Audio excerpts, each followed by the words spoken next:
누가복음 9장. 예수께서는 12제자를 한자리에 불러 모으시고 모든 귀신들을 쫓고 병을 고치는 능력과 권세를 주셨습니다. 그리고 그들을 내보내시며 하나님 나라를 전파하고 병든 사람들을 고쳐주라고 하셨습니다. 예수께서 말씀하셨습니다. 길을 떠날 때 아무것도 가져가지 말라.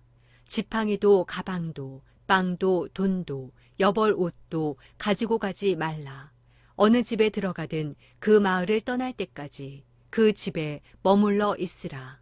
만약 너희를 맞아주지 않으면 그 마을을 떠날 때 그들을 거스르는 증거물로 발에 붙은 먼지를 떨어버리라. 제자들은 나가서 여러 마을들을 두루 다니며 곳곳에서 복음을 전파하며 사람들을 고쳐주었습니다. 분봉왕 헤롯은 이 모든 일을 듣고 당황했습니다. 왜냐하면 어떤 사람들이 요한이 죽은 자 가운데에서 살아났다고 말했기 때문입니다. 또 어떤 사람들은 엘리야가 나타났다고 했고, 다른 사람들은 옛 예언자 중 하나가 되살아났다고 말했습니다. 그러자 헤롯은 내가 요한의 목을 베었는데 이런 소문이 들리는 그 사람은 누구인가 하고 예수를 만나고자 했습니다. 사도들이 돌아와 예수께 자기들이 한 일을 보고했습니다. 그러자 예수께서는 그들을 따로 데리고 벳세다라는 마을로 가셨습니다. 그러나 사람들은 이 사실을 알아채고 예수를 따라왔습니다. 예수께서는 그들을 맞이하고 하나님 나라에 대해 말씀하시며 사람들을 고쳐주셨습니다. 날이 저물자 12제자가 예수께 다가와 말했습니다. 우리가 외딴 곳에 와 있으니 사람들을 보내 주변 마을과 농가로 가서 잠잘 곳을 찾고 먹을 것을 얻게 하십시오. 예수께서 대답하셨습니다. 너희가 그들에게 먹을 것을 주라. 제자들이 말했습니다.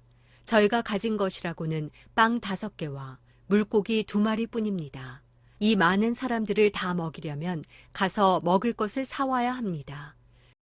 그곳에는 남자만 5,000명 정도가 있었기 때문입니다. 그러나 예수께서 제자들에게 말씀하셨습니다. 사람들을 50명씩 둘러앉게 하라. 제자들은 그대로 사람들을 모두 앉혔습니다.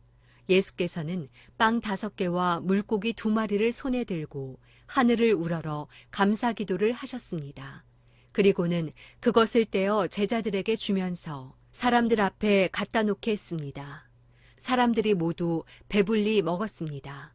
그리고 제자들이 남은 조각들을 거두어 보니 12바구니에 가득 찼습니다.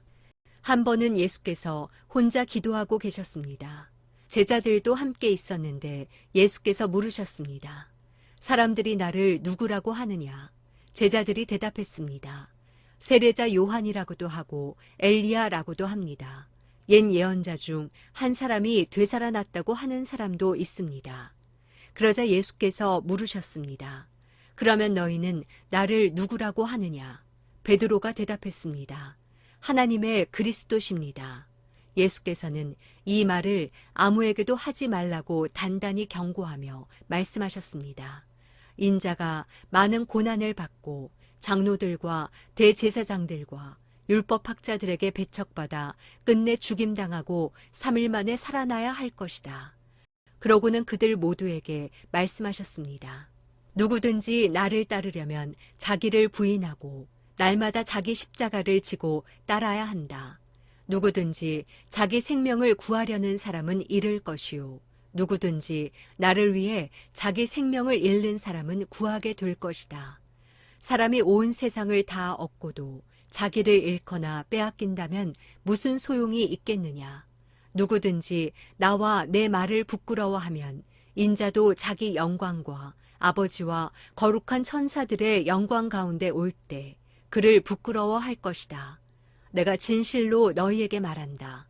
여기 서 있는 사람들 가운데 죽기 전에 하나님 나라를 볼 사람이 있을 것이다. 이런 말씀을 하신 뒤 8일쯤 지나 예수께서는 베드로와 요한과 야고보를 데리고 기도하러 산에 올라가셨습니다. 예수께서는 기도하는 동안 얼굴 모습이 변하셨고 옷이 하얗게 빛났습니다. 그런데 갑자기 2사람이 나타나 예수와 더불어 말을 하고 있었습니다. 이들은 모세와 엘리야였습니다. 그들은 영광에 쌓여 나타나 예수께서 예루살렘에서 이루실 일, 곧 그분의 떠나가심에 대해 말하고 있었습니다. 베드로와 그 일행이 잠을 이기지 못해 졸다가 완전히 깨서 예수의 영광과 그분 곁에 두 사람이 서 있는 것을 보았습니다. 두 사람이 예수를 떠나려고 하자 베드로가 예수께 말했습니다. 선생님, 우리가 여기 있으니 참 좋습니다. 우리가 초막 3개를 만들어 하나는 선생님을 위해, 하나는 모세를 위해, 하나는 엘리야를 위해 세우겠습니다. 그러나 베드로는 자기가 무슨 말을 하는지도 알지 못했습니다. 베드로가 이런 말을 하고 있을 때 구름이 나와서 그들을 뒤덮었습니다. 구름 속으로 들어가게 되자 그들은 두려워했습니다. 그때 구름 속에서 소리가 들려왔습니다. 이는 내 아들이요, 내가 택한 자다. 그의 말을 들어라. 그 소리가 사라지고 그들이 보니 예수만 홀로 서 계셨습니다. 제자들은 입을 다물고 자기들이 본 것을 그때는 아무에게도 말하지 않았습니다. 이튿날 그들이 산에서 내려오자 많은 사람들이 예수를 맞았습니다. 그 무리 중 한 사람이 소리쳤습니다. 선생님, 부탁입니다. 제 아들 좀 봐주십시오. 제게는 하나밖에 없는 자식입니다. 그런데 귀신이 이 아이를 사로잡아 갑자기 소리를 지르게 하고 아이에게 발작을 일으켜 입에 거품을 물게도 합니다. 그리고 이 아이를 상하게 하면서 좀처럼 떠나지 않습니다. 선생님의 제자들에게 귀신을 쫓아달라고 간청했지만 그들은 해내지 못했습니다. 예수께서 대답하셨습니다. 아, 믿음이 없고 비뚤어진 세대여. 내가 언제까지 너희와 함께 있으면서 참아야 하겠느냐. 내 아들을 이리로 데려오너라.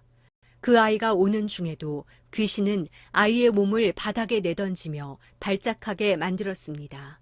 그러나 예수께서는 더러운 영을 꾸짖으시며 그 아이를 고쳐 아버지에게 돌려보내셨습니다.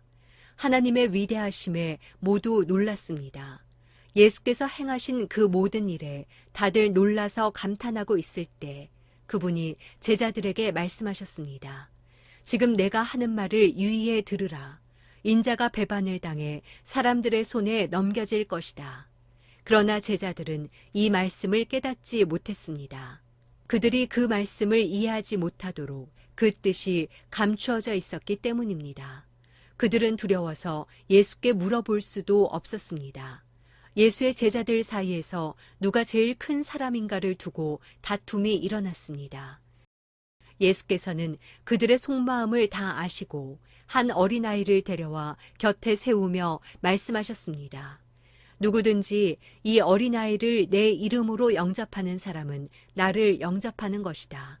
또 누구든지 나를 영접하는 사람은 나를 보내신 그분을 영접하는 것이다. 너희 가운데에서 가장 작은 사람이 가장 큰 사람이다. 요한이 물었습니다. 선생님, 저희가 선생님의 이름으로 귀신을 쫓는 사람을 보고 우리와 함께 따르는 사람이 아니라 못하게 막았습니다. 예수께서 말씀하셨습니다. 그를 막지 마라.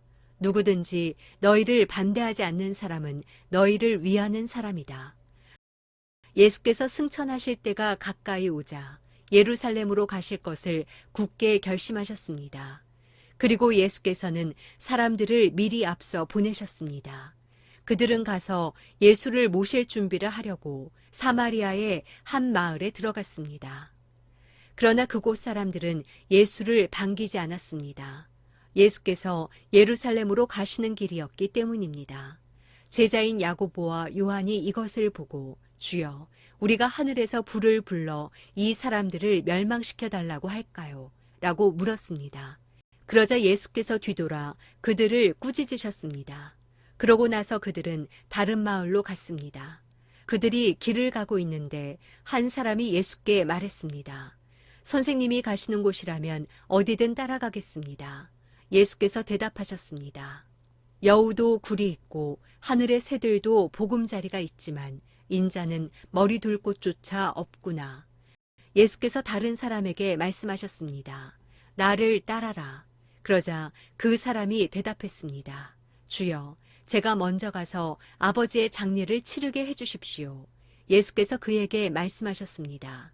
죽은 사람들에게 죽은 자를 묻게 하고 너는 가서 하나님 나라를 전파하여라. 또 다른 사람이 말했습니다. 주여, 저는 주를 따르겠습니다.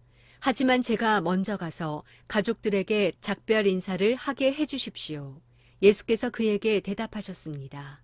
누구든지 쟁기를 잡고 뒤를 돌아보는 사람은 하나님 나라에 적합하지 못하다.